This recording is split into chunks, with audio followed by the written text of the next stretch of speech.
Очередной, я в них уже путаюсь, честно говоря, надо их или выписывать в отдельный список, или программу 1С открывать для того, чтобы не забывать их имена, фамилии и, конечно же, крайне схожие, блестящие, откормленные на наших деньгах и налогах физиономии.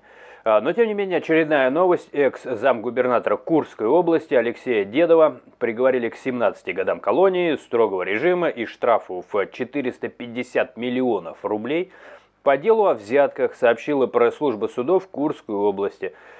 Также дополняется это различными уточнениями. Дедов и Смирнов брали взятки за строительство фортификаций, которые не были выполнены, что привело к вторжению. А почему они вообще... Давайте, вот сейчас абстрагируемся от кто какую сторону занимает, так всегда понятнее картина. И у меня главный вопрос, а до этого он был кристально чистым? Или вот именно на фоне этого стало что-то заметно? А это наталкивает на вопросы, а пришла ли справедливость?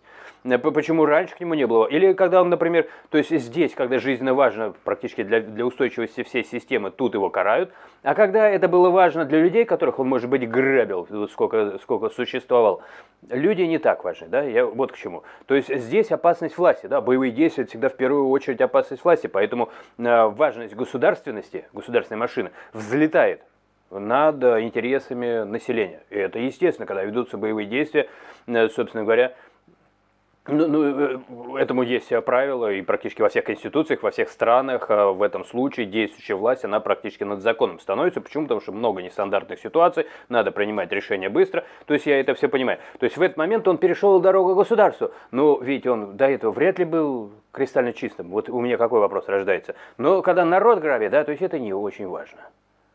И вот так рисуется картина. Опять же, да, то есть иными словами, а где вы вчера были? То есть почему ему была доверена такая работа, которая для вас так важна? Вот у меня вопрос. Дедов и Шубин признал вину и просили о снисхождении. Вот, да народ вас прощал, и то только потому, что виллы запрещены. А государство, наверное, не простит, не знаю, посмотрим дальше. Дедов, это вот 112 написал, Дедов признал вину и сказал, что ему стыдно. Блин, я где-то это уже слышал и даже видел. Очень хорошая есть экранизация с Мироновым, называется «12 стульев». Голубой воришка, там есть такой персонаж, и он воровал, и ему все время было стыдно.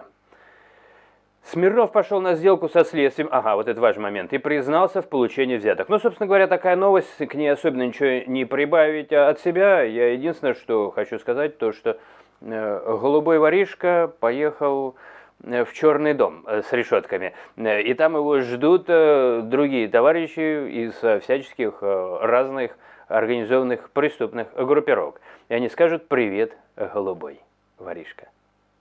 Увидимся.